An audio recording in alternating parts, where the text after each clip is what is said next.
ബൈജൂസ് സ്ഥാപകൻ യുഎസ് ആസ്ഥാനമായുള്ള software company തിരികെ വാങ്ങാൻ രഹസ്യ ലോൺ ഫണ്ട് ഉപയോഗിച്ചതായി ആരോപണം. വിദ്യാഭ്യാസ സാങ്കേതിക സ്ഥാപനത്തിന്റെ പേരിൽ ഇന്ത്യയിലും യുഎസിലും ബൈജു രവീന്ദ്രൻ നിയമപോരാട്ടങ്ങളിൽ ഏർപ്പെട്ടിരിക്കുകയാണ്. വായ്പാ ആരോപണങ്ങളിൽ തെറ്റ് ചെയ്തിട്ടില്ലെന്ന് രവീന്ദ്രൻ വ്യക്തമാക്കിയിരുന്നു. എന്നാൽ ഇപ്പോൾ യുഎസ് ആസ്ഥാനമായുള്ള സോഫ്റ്റ്വെയർ കമ്പനി തിരികെ വാങ്ങാൻ രഹസ്യ ലോൺ ഫണ്ട് ഉപയോഗിച്ചതായി ആരോപണമുയർന്നിരിക്കുകയാണ്.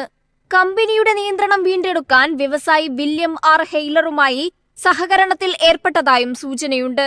ആസ്ഥാനമായ ഇന്ത്യയിലും യൂണിറ്റുകളുള്ള യുഎസിലും കമ്പനി കോടതി മേൽനോട്ടത്തിലാണ്.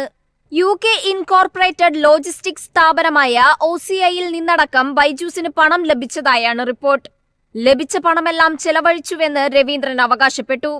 ബൈജൂസിന്റെ നിയന്ത്രണം വീണ്ടെടുക്കാനുള്ള രവീന്ദ്രന്റെ ശ്രമത്തെ പിന്തുണയ്ക്കുന്ന നിക്ഷേപകരുമായി ചർച്ചകൾക്കായി ഹെയ്ലർ ദുബായിലെ രവീന്ദ്രന്റെ വീട് സന്ദർശിച്ച് ചർച്ചകൾ നടത്തിയതായാണ് റിപ്പോർട്ട്.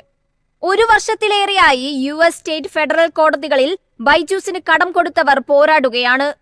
കടക്കാർക്ക് തിരിച്ചടക്കേണ്ടിയിരുന്ന $533 മില്യൺ നിന്ന് രഹസ്യ ലോൺ ഫണ്ട് രവീന്ദ്രൻ മറച്ചുവെച്ചതായും ആരോപണമുണ്ട്. ഇന്ത്യയിൽ ബൈജൂസ് പാപ്പരത്ത നടപടി നേരിടുകയാണ്. News desk MyFin TV. 17,000 WhatsApp അക്കൗണ്ടുകൾ ബ്ലോക്ക് ചെയ്ത കേന്ദ്ര ആഭ്യന്തര മന്ത്രാലയം. പോലീസ് എന്ന വ്യാജേന വീഡിയോ കോൾ വഴിയുള്ള വാറണ്ട് തട്ടിപ്പിനെതിരെ നടത്തിയ അന്വേഷണത്തെ തുടർന്നാണ് നടപടി.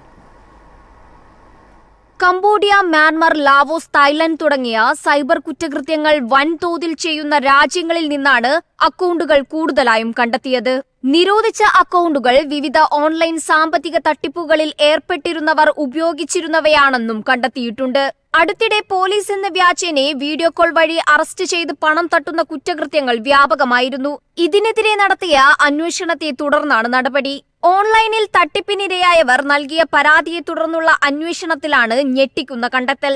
ഇത് ഡിജിറ്റൽ തട്ടിപ്പുകളുടെ ഭയാനകമായ വർധനവും എടുത്തുകാണിക്കുന്നു. MHAയുടെ സൈബർ ക്രൈം കോർഡിനേഷൻ സെന്റർ പരാതികൾ അവലോകനം ചെയ്യുകയും സംശയാസ്പദമായ അക്കൗണ്ടുകൾ തിരിച്ചറിയുകയും നമ്പറുകൾ ബ്ലോക്ക് ചെയ്യാൻ വാട്സാപ്പിന് നിർദ്ദേശം നൽകുകയുമായിരുന്നു. News desk MyFin TV. Prasar ഭാരതിയുടെ OTT പ്ലാറ്റ്ഫോമായ waves അവതരിപ്പിച്ചു. ഹിന്ദി, ഇംഗ്ലീഷ്, മലയാളം, തമിഴ് ഉൾപ്പെടെ 12 ഇന്ത്യൻ ഭാഷകളിലെ കണ്ടന്റുകൾ ഇതിൽ ലഭ്യമാണ്. ഗോവയിൽ നടക്കുന്ന അന്താരാഷ്ട്ര ചലച്ചിത്രമേളയുടെ ഉദ്ഘാടന ചടങ്ങിലാണ് ഗോവ മുഖ്യമന്ത്രി പ്രമോദ് സാവന്ത് വേവ്സ് OTT അവതരിപ്പിച്ചത്.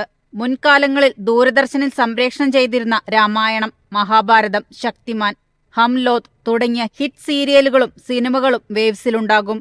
ഇതിനു പുറമെ വാർത്ത, documentary, video on demand, gaming, radio streaming, animation ചിത്രങ്ങൾ, ലൈവ് TV, ഓൺലൈൻ ഷോപ്പിംഗ് തുടങ്ങിയവയും പ്ലാറ്റ്ഫോമിൽ ലഭ്യമായിരിക്കും. 65ലേറെ ലൈവ് TV ചാനലുകളാണ് വേവ്സിലുള്ളത്. പ്രധാനമന്ത്രിയുടെ മൻ കി ബാത്ത് തുടങ്ങിയവയും സംപ്രേഷണം ചെയ്യും.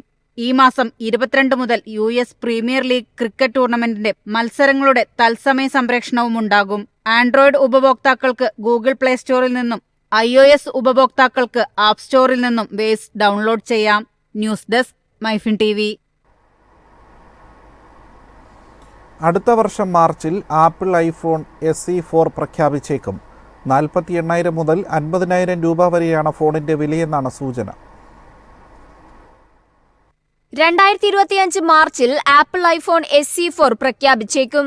ഇതിനായി ആപ്പിൾ ഐഫോൺ SE 4 വികസിപ്പിക്കുന്നത് ആരംഭിച്ചതായുള്ള റിപ്പോർട്ടുകളാണ് പുറത്തുവരുന്നത്. പുതിയ മോഡലിൽ iPhone 14 inspired design, 6.1 inch OLED display, ആപ്പിളിന്റെ സ്വന്തം 5G മോഡം എന്നിവയുണ്ടായിരിക്കും. 48 MB പിൻ ക്യാമറയും 12 MB ഫ്രണ്ട് ക്യാമറ സവിശേഷതകളും ഉൾപ്പെടും.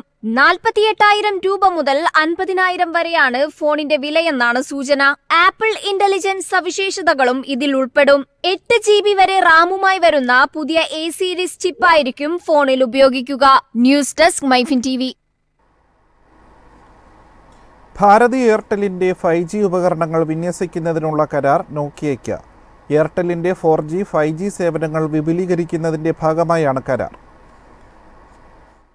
രാജ്യത്ത് 4G 5G സേവനങ്ങൾ വിപുലീകരിക്കുന്നതിനായി നോക്കിയയ്ക്ക് company multi billion 5G extension deal നൽകിയതായി ഭാരതി എയർടെൽ അറിയിച്ചു. എയർടെൽ നെറ്റ്വർക്കിന്റെ ഊർജ്ജ കാര്യക്ഷമത മെച്ചപ്പെടുത്തുന്നതിനും കാർബൺ പുറന്തള്ളൽ കുറയ്ക്കുന്നതിനും ലക്ഷ്യമിട്ടുള്ള ഗ്രീൻ 5G സംരംഭം കമ്പനികൾ അടുത്തിടെ ആരംഭിച്ചിരുന്നു. കരാർ പ്രകാരം നോക്കിയ അതിന്റെ 5G എയർ സ്കെയിൽ നിന്ന് ഉപകരണങ്ങൾ വിന്യസിക്കും. നോക്കിയ എയർടെലിന്റെ നിലവിലുള്ള 4G നെറ്റ്വർക്കിനെ മൾട്ടി ബാൻഡ് റേഡിയോകളും ബേസ് ബാൻഡ് ഉപകരണങ്ങളും ഉപയോഗിച്ച് നവീകരിക്കുമെന്നാണ് വിലയിരുത്തൽ. ഇതിലൂടെ 5Gയെ പിന്തുണയ്ക്കാനും കഴിയും.